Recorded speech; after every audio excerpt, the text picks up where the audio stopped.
Welcome to Raising the Bar, the podcast that pulls back the curtain on the country's most successful leaders and how they elevate their business and their teams. Please welcome our host, Alison DePauli.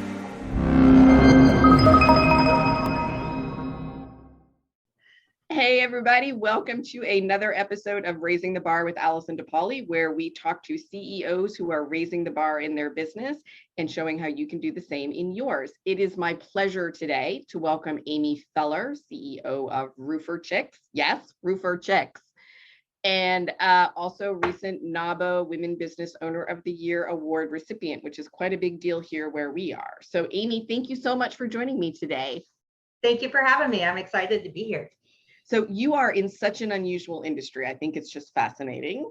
And, but you've spent, I think, your whole career in sort of male-dominated industries, logistics, working for somebody else, working with your brother, paying your way through school that way. How do you feel about that? Like some people are like, I love it. And some people are like, let me hit you on the head. Right. Well, I think I pursue it. I like working with men, and so I've always gone that route. My brother and I were very close, and so whatever he was doing, I wanted to be doing. We were best friends, and so that's how I got into a lot of the things I got into.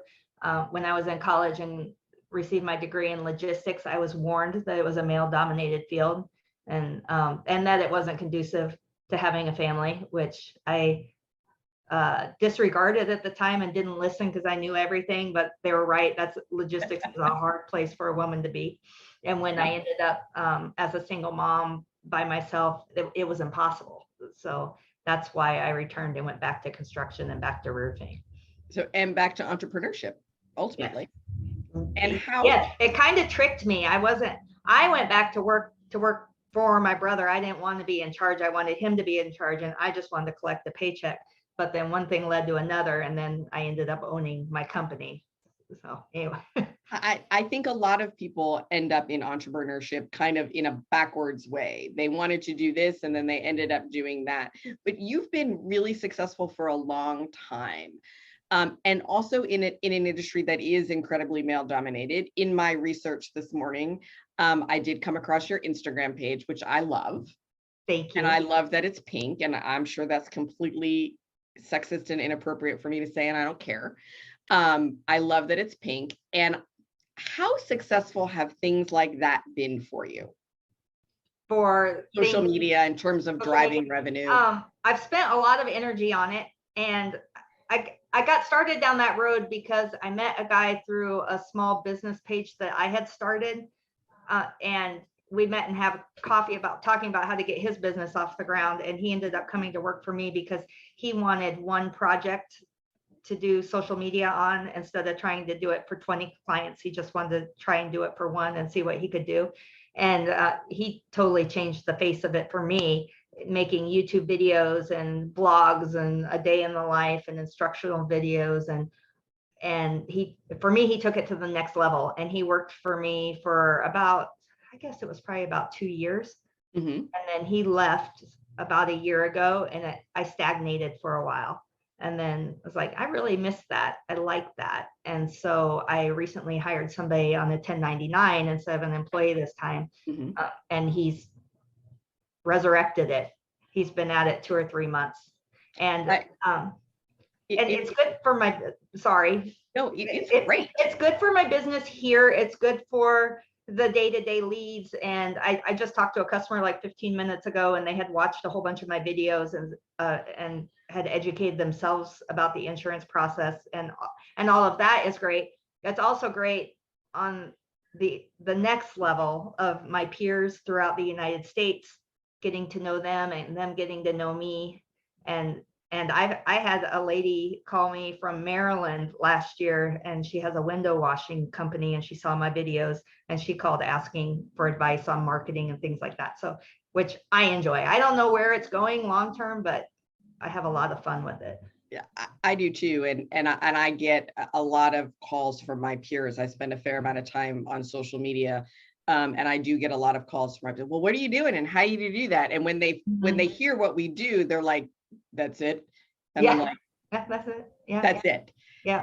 But I found, and I wonder if you have found the same too, that by the time people reach you after they've watched your videos and they've seen you on Instagram, that the sales cycle is much shorter, and that people believe what you've said. They trust you. Yes, and they're not pricing me out. And Right. and a lot of people wish that I lived where they live. And they ask me, where can I find somebody like you? Like, yeah. So one of the things that was so interesting to me is, as I'm hunting around Instagram, and it's not like I have to be pushed very hard to hunt around Instagram, is that I found a couple of women roofers in different parts of the country and one male roofer. And I think that is just, one male roofer. And he wasn't even like it was an old thing. It wasn't even current like yours was. But the videos that I saw, they were great. And the testimonials were great. And I think that's such an easy, low-cost marketing tool that people just leave on the table. And for me, I was trying to do it myself, and I'm good at it. I love social media, but it was too much, and I found I wasn't consistent. And so hiring somebody and saying, this is your job, and somebody who's passionate about it, and so it's been a good move. I like to create the content, and then I pass it off to somebody else to. Right. Well, I still create some content, and this way I can go create it whenever I want to. Like this morning, I saw the girls in the parking lot doing yoga, so I took a picture and posted it, and I can still do that. But he brings the consistency to it. Yes, and that was a game changer for us, and I imagine for you as well. How do you pull women into your organization? Because that's a good question. I'm always trying to figure out new ways. Tomorrow we're going to a career fair at a high school in San Antonio that has a construction program. They are a construction high school, and we went to the career fair last year, and it was great. And the people that we were talking to were great, but we didn't snag any of them. So I had brochures made up, and I'm going to take my crew is going to the career fair, and so hopefully they'll relate better than. I'm getting to be an old lady. I don't know how that happened, but hopefully they'll relate better to them than to me. So that's one avenue I'm trying. I have a mom's group on Facebook that I love. That's about 10,000 members strong. I saw that too. They're the ones that gave me the encouragement to start the female crew and get it going. And I found my first 4 women through there. I only still have one of them, but I have also found, they found me a lot of people, because besides the crew, I mean, I have office positions, sales positions. Sure. And so they've been a good source for me. And I go on my own Facebook, we use Indeed, and we do struggle with our ads getting shut down though, because we try and put that we would like women to apply, and they say that we're being discriminatory, which is funny. In a world that's 99% men, we're discriminating by it. We've even tried wording it like encourage women to apply, and we get shut down. And so we're going to try the next time. I'm not running an ad right now, but I think the next time we're going to try all genders welcome and see what that does. So, okay. And somebody else said placing it like in your graphics instead of in your text, because they just run algorithms to pick up things, and they don't actually look at it. So not that this is a plug for Indeed, but we found some remarkable team members on Indeed, and we generally from outside of our industry, and found that is a very effective way. And I train, speaking of outside the industry. So I've hired a few people with experience, but I almost prefer people without experience. So no construction experience. No construction. Oh, I took them all to training with my manufacturer up in Dallas, and they had to teach them how to swing a hammer. Like, nothing. The one gal that has stuck with me the longest, she came from the restaurant industry, and she didn't know how to use a hammer, but she's amazing. And I don't know, you might have seen her on some of my social media, but I saw a couple of different faces on your social media. Yeah. And what talk about the Moms of New Braunfels Uncensored group, because that's a huge group. It is a huge group. How do you keep that going and together?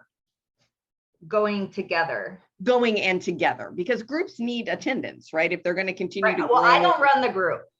Okay. I'm just a member. And the people who run the group, I don't know how they do it. I know the main lady, her name is Rhonda, that runs it. She's just a phenomenal human being and so giving. And she puts up with a lot of crap.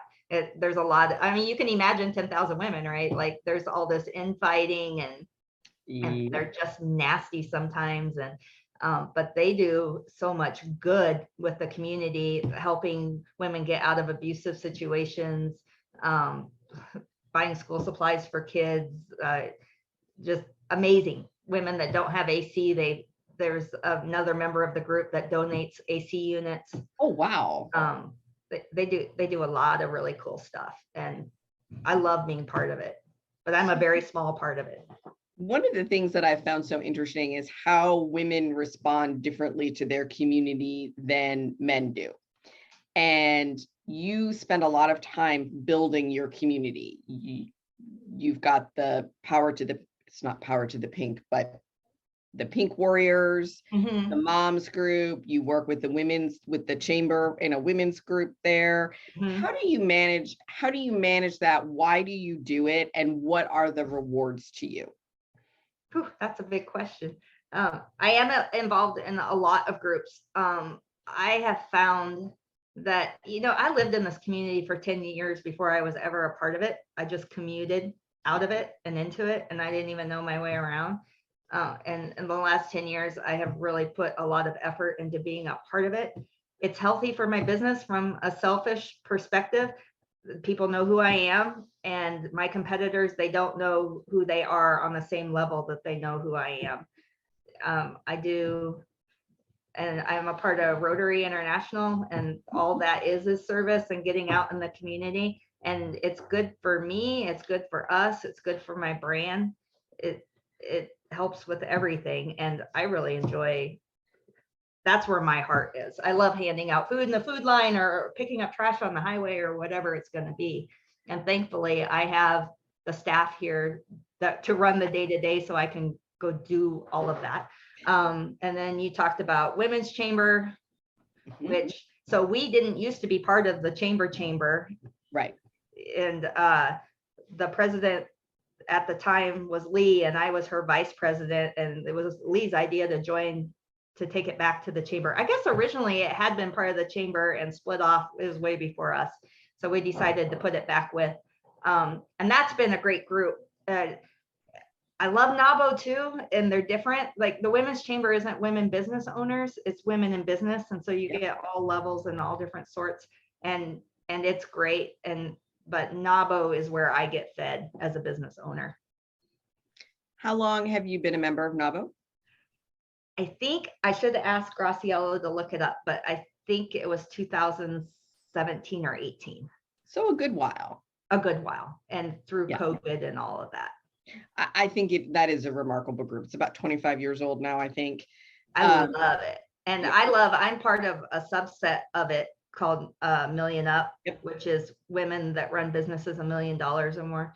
And that's where I really, really get fed, because none of my friends or the people I hang out with in my day-to-day life know what it's like to run a big company. And it's just hard. And so they know. Yes, they do. How did you go from, what were the, maybe break points isn't quite the right word, but kind of what were the break points for you? Okay, I'm out on my own. I've got roofer chicks now. Right. And I've got a little traction, and then you need to get to the next level. And I think, what got you from employed to entrepreneur to a little bit of traction to $1 million business are not the same. How did you make those leaps? Well, so my brother and I got in a disagreement, and his wife, and we were all business partners. I was 25% owner and they were the other 75%. And we got into a disagreement, and I split off from them, and I was the startup. And so when I broke off from them, I had $3 million in business. So congratulations. That is really great. Sounds great, but it wasn't great because I didn't have crews, trucks, employees, office. I just had all this work to do. I didn't have a computer system. it was really scary and really difficult. And it felt like just putting out fire for quite a while. So I grew too fast, but I didn't have a choice. I mean, that's just the way it was. So how'd you get ahead of it? Just like bailing water out of a boat. I hired the people, just did the things. One thing I had 10 days to set up my own LLC and get. So 10 days to pick a name, get insurance, open a supplier account, find employees, find a crew, all the things. And it was completely overwhelming, and it was not a great time in my life. But the way I got through it was just doing the next thing, one foot in front of the other, and try not to look at everything, just do one thing at a time, right? Yes, prioritization. And like insurance obviously is one of the most important, so prioritizing and moving through. And then and I've struggled. My first 4 years through COVID is where it changed to positive for me, actually. But I had a really hard time those first 4 years. I had a CPA that made $500,000 error, and that cut my legs out from underneath me. And then in 2020, I finally found out that my bookkeeper all along had been embezzling from me. And I've heard that a number of times lately, and that is really amazing to me. It was heart-wrenching. But it made me feel a little bit better, because I wondered why I couldn't ever get ahead of anything, or I couldn't get anywhere. It just felt like, I try and make changes and do things and continue to fail. I came very close to bankruptcy filing. I didn't, but I talked to an attorney about it. And I just kept telling myself, well, 3 more months and then I'll decide. 3 more months and then I'll decide. And then when I got rid of her, it was life-changing, not having all the money running out the back door. So that was December of 2020. And then so last year was really great for us. We paid off 75% of our debt in 1 year, which is crazy. That's very good. Did that make you feel about 10 pounds lighter? Oh man, I can't even tell you the difference. I don't think I slept for 3 years, and totally stressed out. And now it's fun. It's really fun. And now you can think about what you want to do and how you want to grow it. And you're out of survival mode. Survival mode is not fun at all. What would be your best? I really have heard about 6 times in the last 7 or 8 months that a bookkeeper has been embezzling. So I think this is more of a problem than people realize. How did you figure it out? And how did you remove that from your office? Like, sometimes it's very exciting and sometimes it's a little anticlimactic. Well, funny enough, I had a feeling like 3 years earlier, and I had her audited by somebody, and it came out clean. Oh, yeah. So I beat myself up about it. Like, why didn't I catch it? Why didn't I see it? I should have seen it. And when I looked for it, I didn't go. We use QuickBooks, and I audited. I looked. I just didn't go. I was 1 level away from my drill down. I needed to go 1 step further. But she was one of my best friends, and she knew everything about me, everything about my life. She knew all about my marriage problems. She knew all my passwords. She, all the security questions, all the everything. And so my CPA, the CPA that I use is actually up in Iowa, and he called me. He called me 3 times. The first time he's like, hey, I see some discrepancies. And so what brought it to his attention was she had asked me for $1,000 loan because she was having some issues. And I told her that was fine. And I didn't tell him about the loan, I don't think. And then, so to him, that was a red flag. But she took the next paycheck. She also took out $1,000. Oh. And he said, did you approve $2,000 loans? When I told him, oh yeah, that's approved. And I said, no, not two. So then I go to her and I was like, hey, what's this? And she's like, oh my God, I'm so embarrassed. I can't believe I did that. Now you must think horrible things about me. And she cried. And I told him it was just a mistake. And then he said, well, what about this $500 one? And I kept blowing him off because I didn't believe that she would do that. I completely, absolutely trusted her. And so it was the third time he called me and he said, okay, Amy, I'm going to email you a spreadsheet and I just want you to look at it. That's all. That's all I'm asking. Open it up and look at it. And I'm like, fine. And I hung up. I was busy. I was going in to donate blood for Rotary. And I opened up the spreadsheet. And as soon as I looked at it, I knew, like, just instant, I knew. And so I went in to donate blood and my blood pressure was too high to donate. So I told him, well, let me go, give me 15 minutes. Let me see if I can bring myself down. And so I went outside and I called the person I'd hired to audit her. And I was like, how did you miss this? Oh my God. And I went back in, they took my blood pressure again. He said, I don't know who you talked to while you're out there, but it didn't help. So there was no donating blood. So that was like at 3 or 4 p.m. And I didn't have time to go through it in detail, but I spent that evening going through his spreadsheet and seeing all these charges. And I didn't want to tell the other employees about it in case there wasn't, I still wanted there to be a reason, an excuse that this wasn't happening. And so I asked my husband, she always came to work early. So we came in early and met her the next morning before the office opened, sat her down and kind of went through all these charges. And she's good.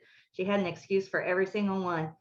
The only one she couldn't come up with a plausible excuse for was she had rented movies off of Amazon for her son. And it gave me the titles and everything. I'm like, so how is this work related?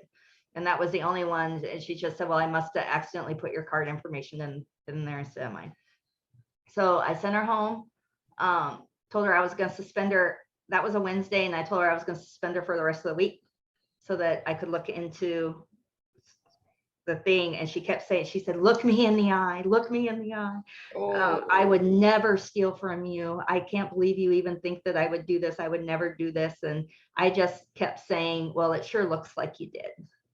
That was all I said. And she left. And then that right as she was leaving, because I told her the other employees are coming. So you need to go. You probably need to go unless you want to explain.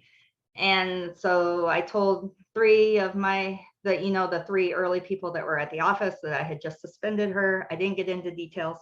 They thought I had lost my mind. They didn't think that she would do that either. And they were very close to her. And,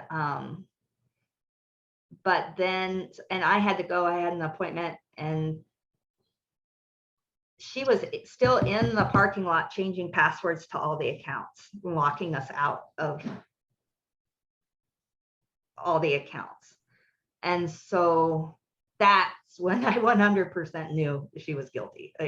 And I had just hired a new employee that had started like 4 months before then.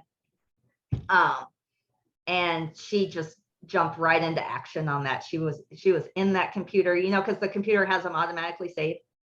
And so she was in it to win it, changing passwords and stuff. And she was a woman of action. How do you repair the trust in your office when that happens? Because that's a horrible betrayal of you, but that's a betrayal of everybody. It took a while. Honestly, we had pastor come in and bless the house and do all of that to get rid of bad voodoo, because they felt like it was evil.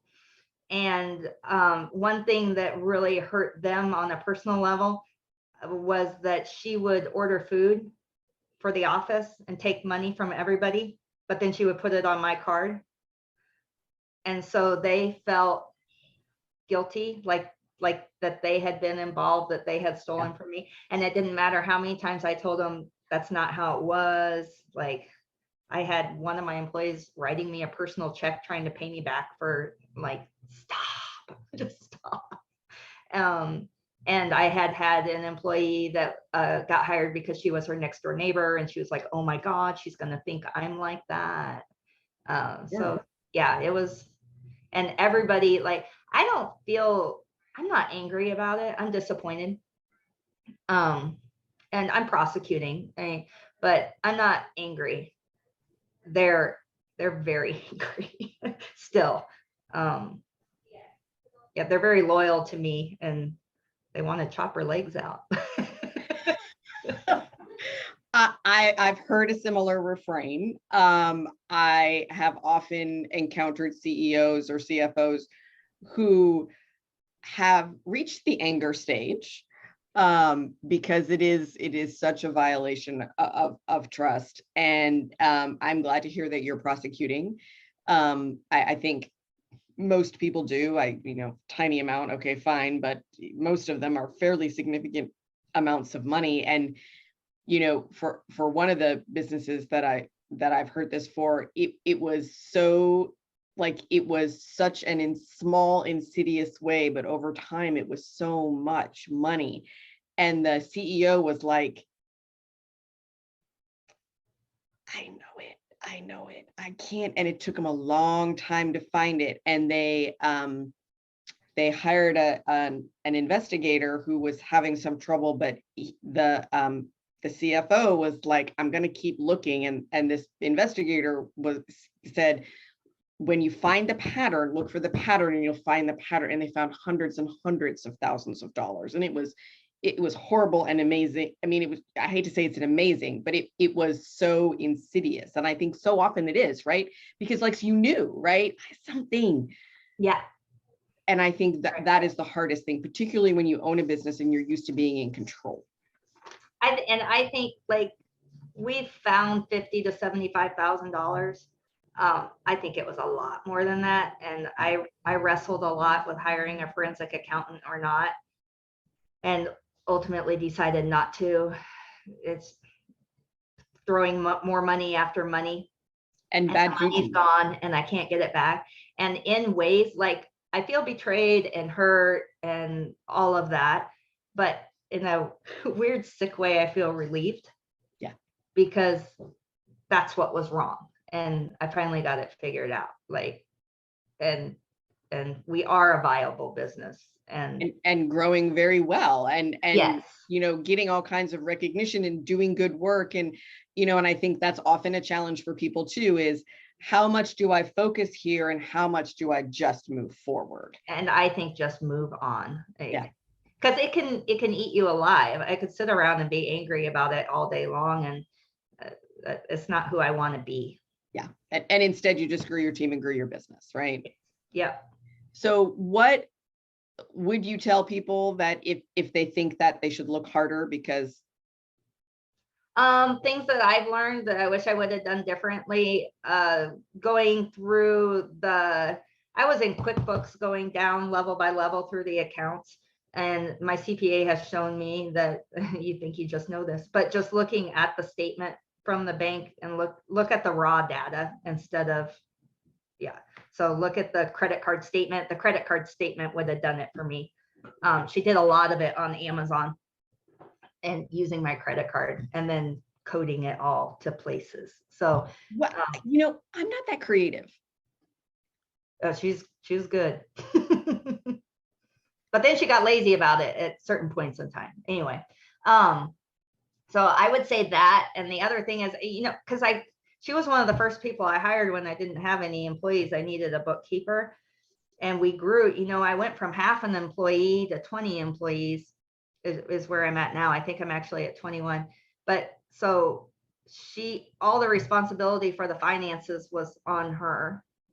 It wasn't split up at all. And every time I said, you should really get so-and-so to start, because it was too much work for one person. Sure. I was like, you really should get so-and-so to do the credit card reconciliation instead of you, and that would save you so much time. And she's like, no, I have to do it. And she always had a reason why she had to do it. And I thought it was just because she cared that much, but it was because she didn't want anybody else's fingers in what was going on. So I would say it's such a basic thing, and you hear it all the time, but splitting of duties. So now I have a bookkeeper who's fabulous. But then I also have somebody who's in charge of invoicing for the customers, and another person that's in charge of the day-to-day transactions and receipts and things like that. How do you, what is your best advice for getting from, let's say, 5 employees to 20? How are you managing the demands of the Great Resignation and the inflation and employees being recruited everywhere? I mean, I see it everywhere. People are just going, they're kind of making this circle, and regularly coming into an employer's office and saying, I need a raise. It's time for a raise. I've been offered more money.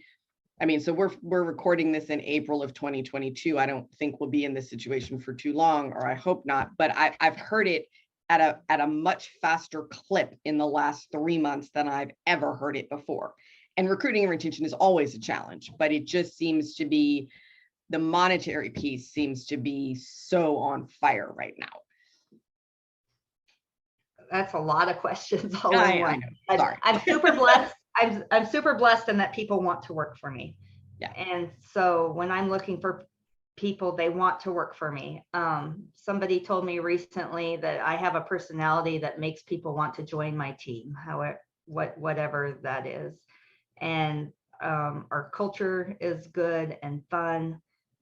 They feel valued, they feel empowered. I'm not a micromanager. And people want to be, we're changing the world, or we're trying to, and people want to be a part of that. So leadership first is what I heard. Is that leadership? I think it's leadership. Yeah. And culture. Yeah. Culture first. But that the culture is the leadership probably. So I have had some people want raises. I try and compensate my people well. We don't compete with our customers based on price. We compete on quality. Yep. And some of that is hiring quality people. Yes. I don't do annual reviews and raises. I don't believe in it. How do you manage that process then? I give people raises when we feel that they deserve it. And I have a core team of employees that we meet once a month and go through everything from finances to all of that. We take it off site for about 2 or 3 hours every month and go through everything. And so, and we look at salary quite a bit to see, especially when we're hiring, because you don't want to bring somebody in over what somebody else is making, so we're always looking at it and trying to keep it and adjust it as people contribute, then raise their salary. So are you looking to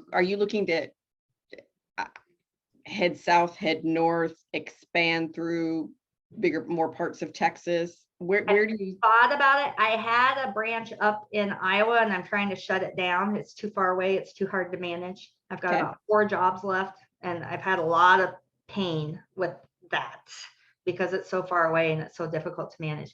We've talked about quite a bit about maybe opening a second office in like Bernie or Lavernia, a community like New Braunfels. Obviously there's San Antonio right there too, but it's a huge market.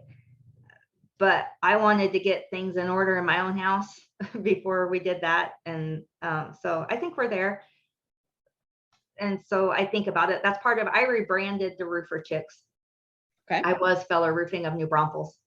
And then we just rebranded in October of last year. Well, I saw one of your billboards this weekend, just so you know. Yay, it's working. It is working. So a part of my thought process behind Roofer Chicks, well, I didn't want my company name that I had 10 days to pick it way back when we were in the argument, and I didn't put any thought into it. I was just like, bleh, this will work. And so I finally got to spend some time deciding what I wanted to be. And also because of if we want to franchise it or expand or have second offices. And also one day, if I want to sell it, it'll be easier not having a family name on it. Of course, having Roofer Chicks might not be easy to sell either. But we'll see what happens. It's a long ways away. And I think that Roofer Chicks will probably stand you in very good stead. So I was scared to do it. I had some naysayers and people who said I was crazy to do it. And we're 6 months in now, and I'm very grateful that we did it. It's good. It's been good. And do you often make decisions that way? Because I think you made that decision with you knew you wanted a different name, and then you went with your gut with the name. Yes, I do. I like to get my employee input. I like to do things as a team, but sometimes I do play the owner card, and that is one area I played the owner card, because I have men that work for me, and they were like, what, where does that leave us? And I was like, it leaves you right here with me. Yeah. And they're good with it now, and it's fine, but it was a topic for discussion. Yes. So my father is an entrepreneur, and one of his pieces of advice to me was that sometimes you're going to have to break the 20-0 ties. Mm-hmm. And I was like, okay.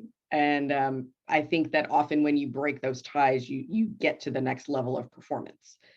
Yes.